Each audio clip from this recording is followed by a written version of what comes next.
Assalamualaikum warahmatullahi wabarakatuh. Selamat pagi, kakak-kakak semuanya. Perkenalkan, kali ini saya akan menyampaikan beberapa hal mengenai kegiatan Waran Pamotan di dalam tahun anggaran 2025, yang mana masih dalam kegiatan tahun ajaran 2024-2025 semester kedua. Mengingat beberapa kegiatan yang padat dan pada saat ini adalah hari libur anak-anak, kemungkinan kita semua ada yang cuti dan ada yang keperluan lain, maka kali ini akan saya menyampaikan beberapa hal tentang kegiatan Kuaran pada tahun 2025. Yang pertama adalah tentang kartu anggota pramuka baru, kemudian yang kedua adalah tentang pramuka Garuda. Kemudian yang ketiga adalah tentang kegiatan pesta siaga. Kemudian yang keempat adalah tentang jambore ranting. Kakak-kakak semuanya, untuk yang pertama akan saya sampaikan mengenai kartu anggota pramuka yang baru, yang mana menurut petunjuk penyelenggaraan Gerakan Pramuka nomor 2 tahun 2024 tentang kartu tanda anggota pramuka, yang mana di dalam petunjuk penyelenggaraan Gerakan Pramuka ini, Kuartir Nasional Gerakan Pramuka menerbitkan petunjuk mengenai kartu tanda anggota Gerakan Pramuka. Ini terbaru kakak semuanya, nomor 2 tahun 2024. Ada beberapa bab atau beberapa pasal yang saya ambil di sini, diantaranya adalah bab 2 mengenai fungsi, tujuan, dan sasaran kartu tanda anggota Gerakan Pramuka tersebut, bahwa pada pasal 3 disebutkan bahwa kartu tanda anggota Gerakan Pramuka berfungsi sebagai bukti keanggotaan Gerakan Pramuka dan kartu identitas bagi anggotanya dan sebagai syarat untuk mengikuti kegiatan kepramukaan serta guna meningkatkan citra Gerakan Pramuka. Kemudian di sini ada tujuannya, yaitu pada pasal 4 bertujuan agar para anggota terdorong dengan kesadaran penuh menjaga marwah Gerakan Pramuka, berakhlak sesuai satya dan dharma pramuka, memiliki jiwa korsa, selalu mengembangkan kompetensi dan berdisiplin diri. Kemudian pada pasal 5 sasarannya adalah terwujudnya penyediaan kartu tanda anggota Gerakan Pramuka secara benar dan seragam, dan poin kedua adalah terciptanya rasa bangga menjadi anggota Gerakan Pramuka. Kemudian pada bab 3 mengenai kewenangan dan prosedur, di pasal 6 kewenangannya adalah ayat 1, Kuartir Nasional Gerakan Pramuka pada poin A menyediakan aplikasi Ayo Pramuka Kuarnas sebagai aplikasi basis data kartu tanda anggota. Kemudian yang kedua adalah pada poin B, menerbitkan kartu tanda anggota berbasis aplikasi Ayo Pramuka Kuarnas. Nah, kakak-kakak semuanya dan teman-teman, pada pasal 6 ayat 1 ini berarti yang sebelum ini ada aplikasi sistem informasi kepramukaan atau SIK, jadi mulai diturunkannya Cukran ini, maka SIK sudah tidak berlaku lagi dan diganti dengan aplikasi yang namanya Ayo Pramuka Kuarnas. Saya teruskan untuk yang ayat kedua, kuartir daerah memfasilitasi jajaran kuartir di bawahnya untuk mendapatkan informasi atau sosialisasi aplikasi Ayo Pramuka Kuarnas. Kemudian pada ayat 3, Kuartir cabang mensosialisasikan aplikasi Ayo Pramuka Kuarnas dan kartu tanda anggota berbasis aplikasi dan memfasilitasi anggota gerakan pramuka untuk mendapatkan kartu tanda anggota berbasis aplikasi Ayo Pramuka Kuarnas. Nah, di dalam ayat 2 dan 3 ini kalau bisa kita artikan bahwa Kuarda dan Kuarcap hanya memfasilitasi dan mensosialisasikan aplikasi Ayo Pramuka Kuarnas. Sementara kewenangan untuk penyediaan aplikasi dan penerbitan kartu tanda anggota adalah di bawah kewenangan Wakil Nasional Gerakan Pramuka. Kakak-kakak semuanya, saya turunkan kepada pasal 7 tentang prosedur penerbitan kartu tanda anggota.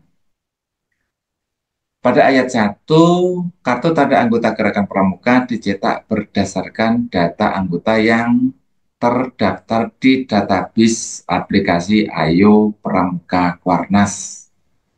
Ayat 2, pasal 7, pencetakan kartu tanda anggota Gerakan Pramuka memanfaatkan fitur di aplikasi Ayo Pramuka Kuarnas. Ayat 3, penerbitan kartu tanda anggota Gerakan Pramuka diatur oleh Wakil Nasional Gerakan Pramuka. Selanjutnya pada pasal 8 tentang pembiayaan, ayat 1 menjelaskan bahwa penerbitan kartu tanda anggota Gerakan Pramuka dibebankan kepada anggota Gerakan Pramuka sebesar Rp15.000.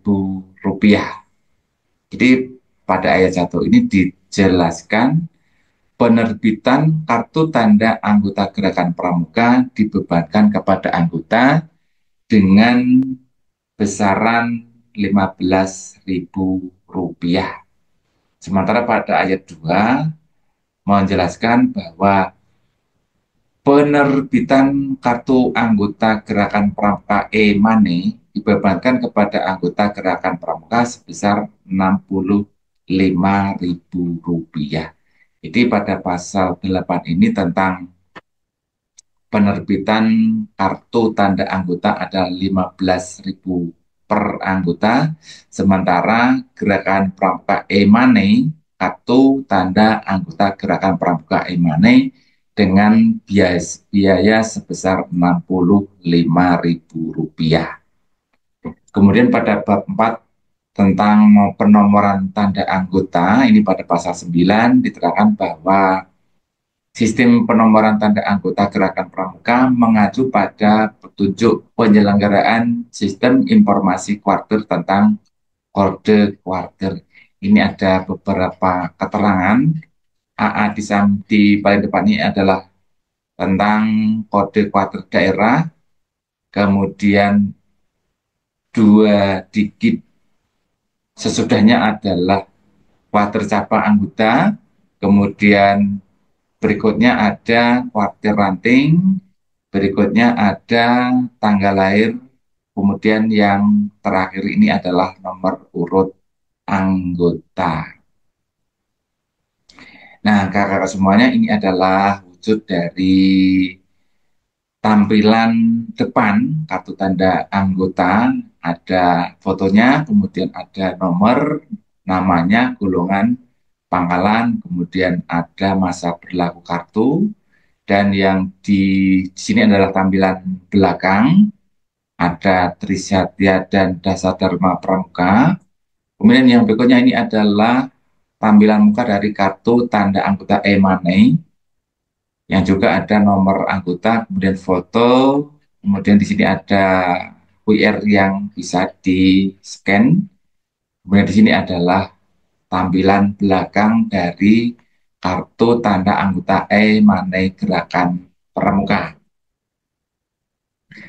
Nah, mensikapi hal ini, kakak-kakak semuanya, kemarin kami dihadirkan di Kuarcap untuk membahas hal ini, diputuskan atau disepakati beberapa hal.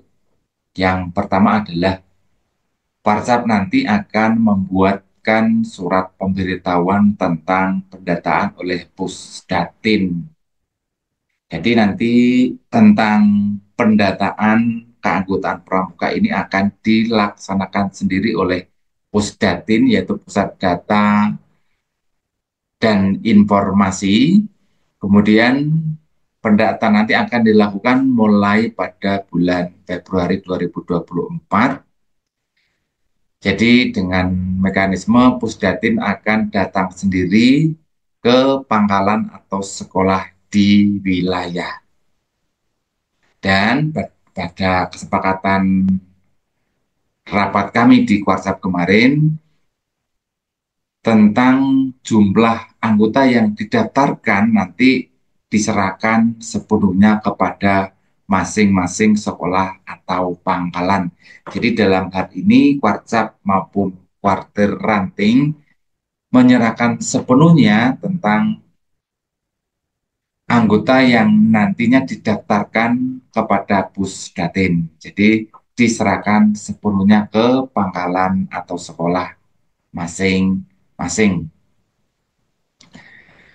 Nah, yang kedua, kakak-kakak semuanya, informasi yang kedua adalah mengenai Pramuka Garuda.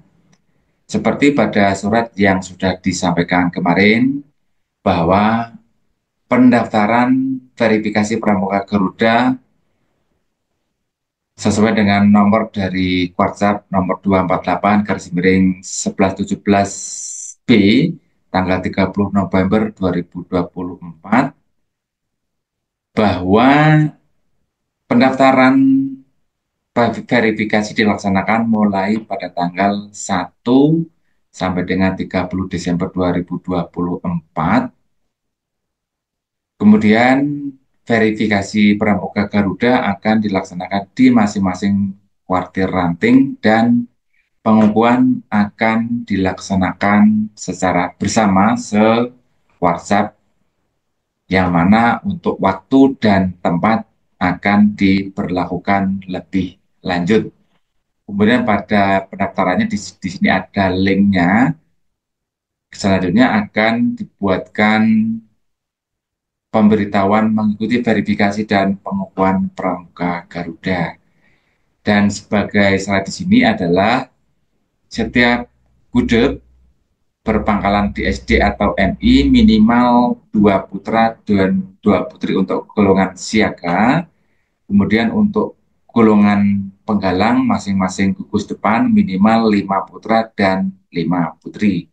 Kemudian untuk gugus yang berpangkalan di SMA minimal 5 putra dan 5 putri untuk golongan penegak. Untuk selanjutnya nanti contoh portofolio dapat diunduh di link ini.